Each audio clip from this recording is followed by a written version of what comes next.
Today on Ag Etc., we start with some KSU soybean research about soybean, flour, and baking quality. Next, we have a three-part series with Sarah Place, PhD Senior Director of Sustainable Beef Production Research with the National Cattlemen's Beef Association, who discusses the facts about greenhouse gases within the beef industry. Then we end with Darin Williams, a farmer in Waverley, Kansas, who talks about soil health and why he decided to try raising non-GMO soybeans. Stay with us.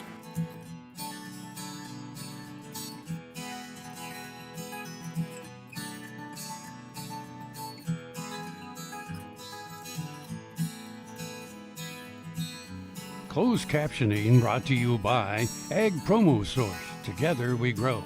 Learn more at agpromosource.com. This segment brought to you by Kansas Regenerative Medicine.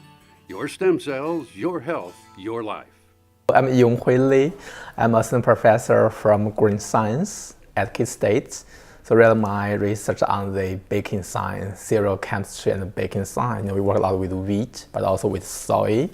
So the reason why we use soy because there's a need for a gluten-free bakery product. A lot of people, they want gluten-free.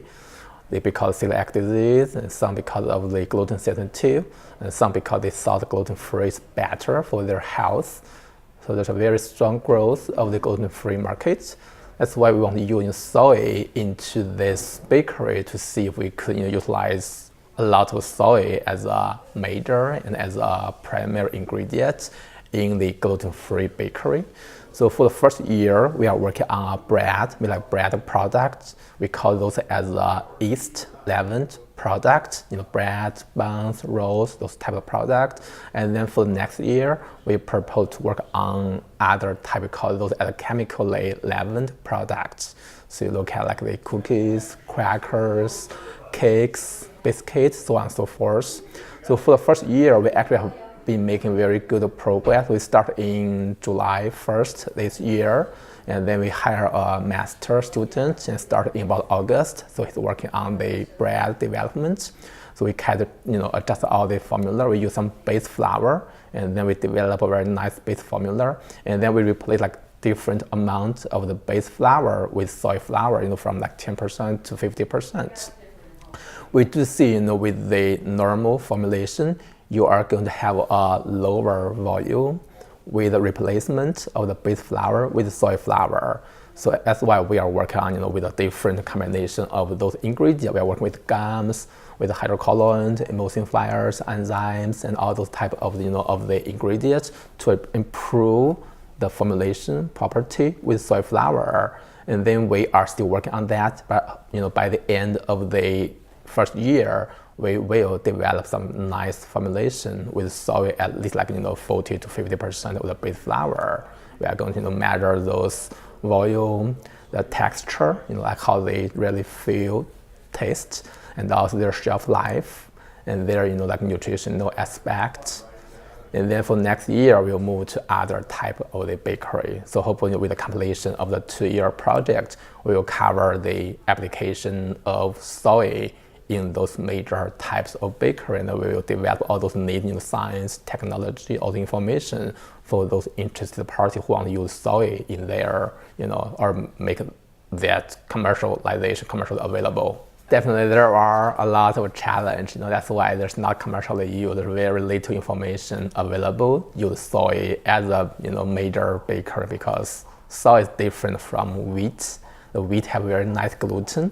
Gluten, they make the dough very stretching, very elastic, very viscous. All those make the bread and bakery nice. But soy without gluten, it's a challenge. That's why we work with all those formulation, all those ingredients, and the pre-treatment to make it functional as close to wheat as possible. That's the science, the science and development work, how we solve the science problem. Sure Crop Fertilizers was started by my father, Don Sherman, and my mother, Shirley Sherman. Family business that started in the 80s. We predominantly focus on plant nutrients and what we can do to give growers better responses with the fertilizer dollars that they do, and what we can do to make those things work better for the grower. We're based out of Seneca, Kansas. We work with growers in their soil analysis to figure out what they need, and then we can put those in a blend that gives them the best results, and so that we can deliver that direct to their farm so that they have those nutrients where they need them, when they need them, and so that they can apply them in a manner that's very efficient to them and works well in their planting systems and what they're doing. Sure Crop Fertilizers has been around for a long time. We always say we're big enough to take care of everything you need, but yet we're small enough to do it quickly. You can get a hold of us at 1-800-635-4743. Our website is surecropfertilizers.com, and you can always email me at Corey@surecropfertilizers.com, and with any questions you have, we'll be glad to answer it and work with you. Ag Promo Source is a unique group of marketing specialists with one mission: help your ag business grow. Each affiliate has their own area of expertise, and they work together to bring you advice, products, and services. To get started, visit agpromosource.com. Ag Promo Source. Together we grow. This segment brought to you by Kansas Wheat. Learn more at rediscoverwheat.org. So just kind of transitioning a little bit over to this whole greenhouse gas idea. Again, just putting this up here because this is definitely something that if you follow this topic, you're going to hear a lot about, right? Again, this is kind of the favorite topic that we get kind of covered on when it comes to a sustainability standpoint. So what about these gassy cows, right? This whole idea of enteric fermentation. Just a few things, again, kind of preaching to the choir here, but the one thing I always say to any audience, it's always like, just if you hear somebody saying cow farts, just please correct them that it doesn't come out the back end, right? It comes out the front end of the animal, right? It's more properly cow burps, or eructation is the technical term for the process of what happens. Of course, cattle, sheep, goats, they have a large fermentation vat as their stomach, right? Their first stomach compartment, the rumen. It's just teeming with trillions of microorganisms, and those microbes are going to produce a lot of gas. They produce a lot of CO2. Some of them produce methane gas, right? That's going to collect in the animal's headspace. Ideally, at least once a minute, there's going to be some contractions that are going to remove that gas, right? So that's a natural process, natural part of their ability to take this human inedible material, right? It's a trade-off of this process. The other thing that's key to know and remember is that essentially it's kind of counter to what a lot of news media articles would suggest, that as animals eat more high fiber diets, they make more methane, right? So when cattle are out grazing or when they're eating hay, they're going to be making more methane as compared to animals that are going to be in a feedlot situation, a finishing situation, eating a grain-based diet. So the more fermentable starch that is in an animal's diet, the more concentrate, the lower the methane emissions. And that's actually one of the most consistent ways that we know how to lower methane emissions is feeding more concentrate to ruminant animals. But there we have this trade-off, right, where we're using more human inedible stuff, or human edible stuff potentially, right, to lower methane emissions. So there is no free lunch in any of this when it comes to all these different issues that we sometimes get criticized for in the beef industry. What's also important is to kind of step back and look at the bigger picture, right, in terms of we hear all this about greenhouse gas emissions from cattle. How big of a source are they really in the United States, okay? So this information comes from the U.S. EPA's greenhouse gas emission inventory. So these are the direct emissions that come from cattle. So this is emissions of the methane that we just talked about and any emissions that come from their manure, okay? So about 2% of greenhouse gas emissions directly come from cattle, beef cattle in the United States. Landfills are roughly equivalent, okay, in terms of all the gases that come from them. Transportation, about 25%, 26% changes year to year. Electricity is close to 30%, and all the other sources add up there too. So just to give you also a frame of reference, all of agriculture in the United States is about 9% of emissions, okay? So again, it's far less than transportation, far less than all these other things that we do to burn fossil fuels, non-essential things essentially that we're doing, right? Our essential things that we're doing of producing food for people are about 9% of emissions. What's also important is that things aren't static, right? Emissions have gone down over time in the U.S. beef cattle industry, and really that's been driven by productivity. So there's lots of different numbers here on the screen, but this is just giving you an idea of comparing when we had our largest cattle herd in the United States in 1975 in terms of total beef and dairy cattle compared to 2016, right? So there's a few different things that are on the screen here. The first up top is essentially emission intensity, right? So how many greenhouse gas emissions get produced per unit of beef? And you can see that that's gone down 33%. Second is just the total amount of direct emissions coming from the industry, and this is all information from the UN FAO, the Food and Agriculture Organization, so those have gone down 31%. Total beef production is roughly the same though, right? So we're producing the same amount of beef with over a third fewer animals, right? And that's really what's driven down those emissions. And I just threw in, just for fun, right, the number of people in the United States has gone up over 100 million people, right, in those 40 years. So that is something that's a big change and obviously driving a lot of things as well. And even when we zoom out beyond just beef cattle, right, this is a success story of American agriculture, American animal agriculture, right? So again, this is information from the UN FAO, but just looking at from 1961 to 2016, the total greenhouse gas emissions, these aren't greenhouse gas emissions per unit of product, but total emissions have gone down 12%, right? 12% decline, and yet we produce 89% more meat, milk, and eggs in America, right? So that's super impressive. And again, these are these kind of facts that we definitely do need to share with people. And this is not stuff that we come up with, right? Again, this is publicly available data from the UN, from the FAO. So great success story in terms of reducing total emissions, which definitely has not happened in sectors like transportation, for example, right? Those emissions just keep going up. Valley Vet Supply is devoted to providing information and professional quality products at reasonable prices. Valley Vet Supply. KFRM is one of the largest farm radio stations in the nation, dedicated to informing and entertaining rural listeners from northern Oklahoma to southwestern Nebraska.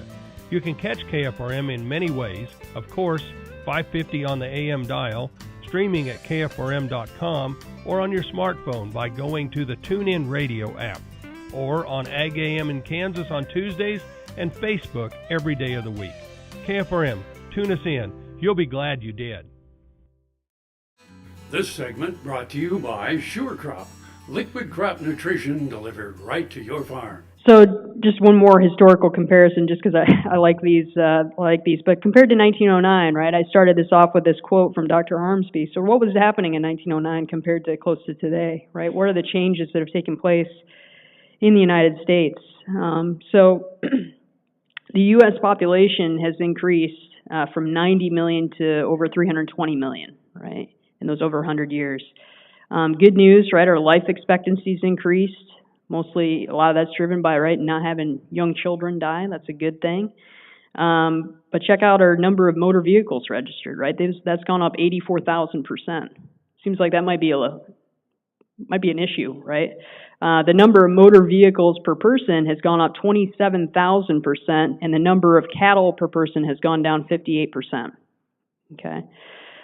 So some facts that are publicly available information to share with people, right? In terms of, it's not that the beef industry doesn't have an impact from a greenhouse gas emission perspective or any other perspective. It's just putting it in context, right? There's lots of other things in our economy that are contributing far greater to this issue of greenhouse gas emissions than cattle. And coming back to this whole idea of upcycling and nutrient density, I think this is super important for people in the beef industry to be advocates for as well, right? We need to tell that story about why beef is so important from a standpoint, or animal source foods are so important from a standpoint of human nutrition and health. So this is just information looking at our animal source foods, so meat and poultry, fish, dairy products, and eggs, and looking at energy that they contribute in the average American diet, which is about 23-25%, somewhere in that neighborhood, and then all the nutrients that they're providing, right, that are over 25%, right? So they have a lower calorie cost, and that's a good thing, because we have some disturbing statistics with obesity, but also things, just indicators of metabolic health in Americans, where we have 50% of American adults either have diabetes or prediabetes, 50%, right? There was another study that came out in November looking at just overall metabolic health of Americans and found that 88% of Americans are not metabolically healthy, right? Looking at things like blood pressure and waist circumference.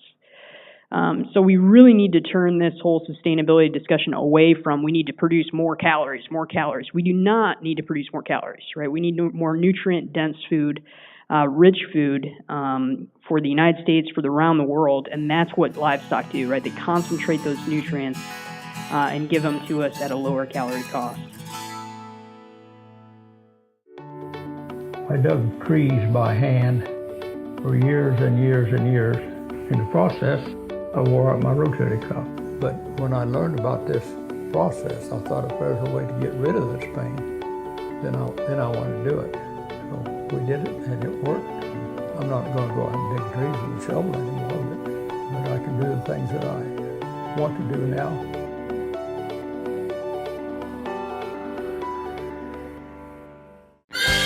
The new Better Horses Network is worldwide. Presented by Lucas Oil. Featuring worldwide radio and TV with iconic hosts like Al Dunning, Sharon Camarillo, Ernie Rodina, Lindy Birch, and Craig Cameron.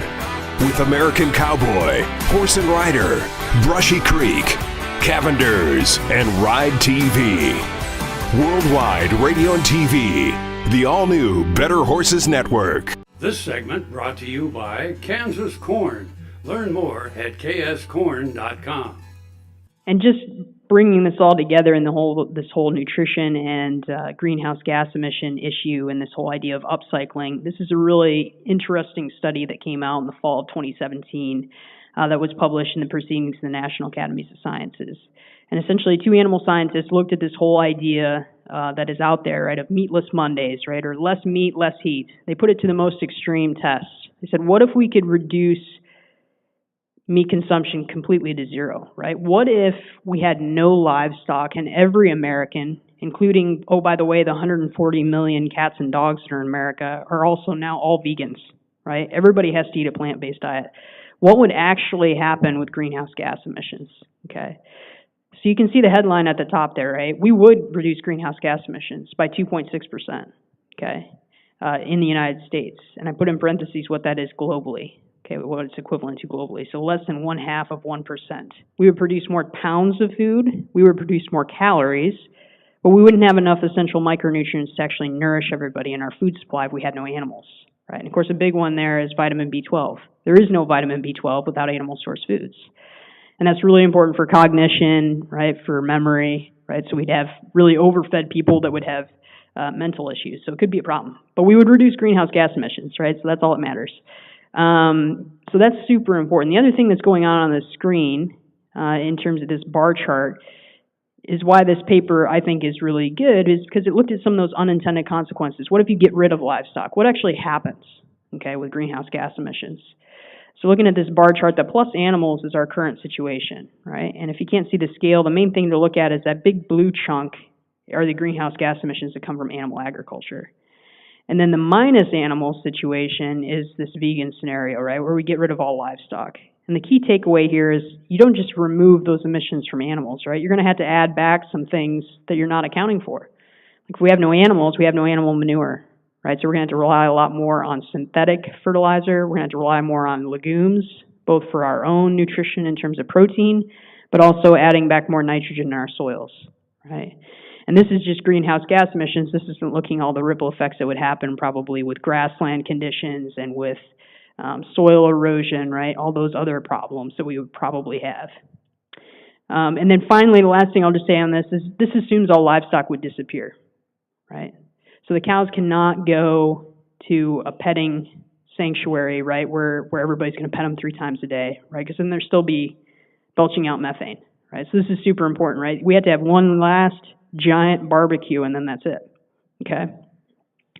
So that's super important, again, because if we're talking about some of these scenarios of meatless Mondays or one person reducing their meat consumption to do right by the environment. I don't want to be a Debbie Downer to them, but if you don't eat beef, most likely somebody else is going to eat that beef you were going to eat, right? All the emissions happened a couple of years before, and you as an individual cannot change the entire U.S. beef supply chain or the global beef supply chain, right? Even if you are an important person, right? That's just not how it works.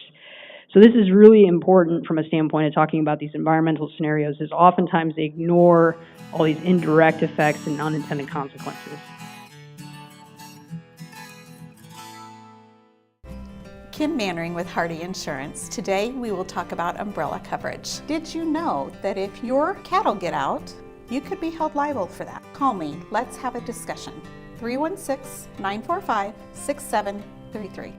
Kansas Farm Bureau, the voice of agriculture, represents grassroots agriculture. The state's largest and most powerful farm organization stands up for its members through leadership development, agriculture education, legal defense, environmental advocacy, farm safety, and risk management. Members also enjoy money-saving benefits. To join our organization today or to learn more, go to www.kfb.org or find us on Facebook and Twitter. This segment brought to you by Kansas Soybean Commission. Progress powered by Kansas farmers.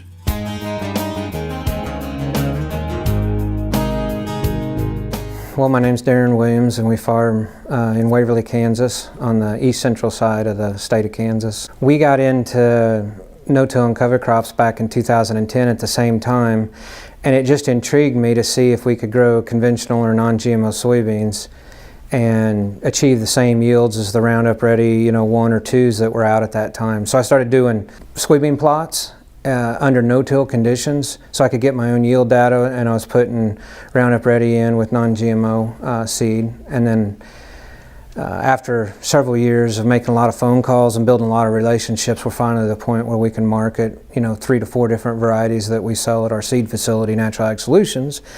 And I've not seen the yield drag that a lot of people say is there. It's a different way of managing the crop and growing it, but it doesn't work unless you have healthy soil. Whether you're growing dicamba or genetically modified, you still have to have healthy soil to grow a crop, a good healthy crop.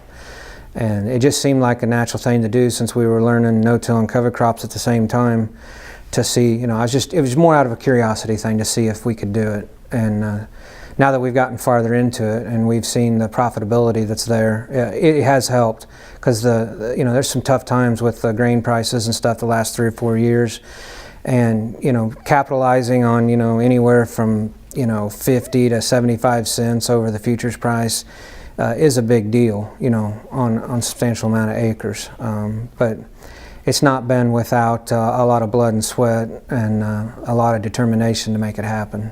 So what we do for a cover crop is we plant rye or triticale or barley in the fall after we get our corn crop off, or if we're going to go back to beans after we harvest the soybeans, we no-till that in the fall. That grows up in the spring, and then we no-till our soybeans directly into that cover crop in the springtime. If we cannot, like this year where it's really wet and muddy and we couldn't get anything planted in the fall, we'll use oats in the springtime. We'll let those grow up and get right to that soft dough stage, and then we'll just no-till our beans right into that. And a lot of times we can do that without having to post-spray any chemical over the top. If we need to, we will, but we make it with a strategic strike, not a prolific use of the chemical. Do I have any trouble with dicamba drift? And that's a legitimate concern, that's a legitimate question. And my answer is I've had a small amount of damage. I've had 4 acres in the last 2 years of dicamba being used around me that got damaged. But I spend a lot of time letting my neighbors know what I'm growing. And most of them know I'm growing non-GMO crops, and they do a pretty good job of trying to be extra careful, around our crops. So it's not been a huge issue to me. But, I realize neighbors don't always get along, but we try to do our best to let neighbors know what we're doing, and landowners. I have a renter, that I rent from. I'm happy to share with them, or somebody across the road sees us spraying something, I'm happy to go right across the road and share with them what I'm actually doing in the field. I think communicating with people in more of a humble learning fashion than an arrogant, I'm going to do what I'm going to do because I'm the farmer and you're just going to have to live with it fashion, it gets you a lot farther down the road. And I just think communicating is a big deal. I don't know everything. I'm still learning. We've been trying to do this for almost 8 to 9 years now. And that's how I got started, was going to different events across the country, different farms, trying to learn from what other producers were doing. I knew I couldn't exactly duplicate everything they're doing. You can't go to Gabe Brown's farm and say, okay, I'm going to do what Gabe Brown does right now, because he's put several years into getting there. You can take those principles, you can go back to your farm and start applicating them on your farm. I think it's important because the future of agriculture is in trouble. And if we don't get these younger people, what I consider the generation, the 30, 35-year-old people thinking different about how they're growing their crops, we're going to be in a big trouble, in another 10 or 15 years, overall financially and ecologically.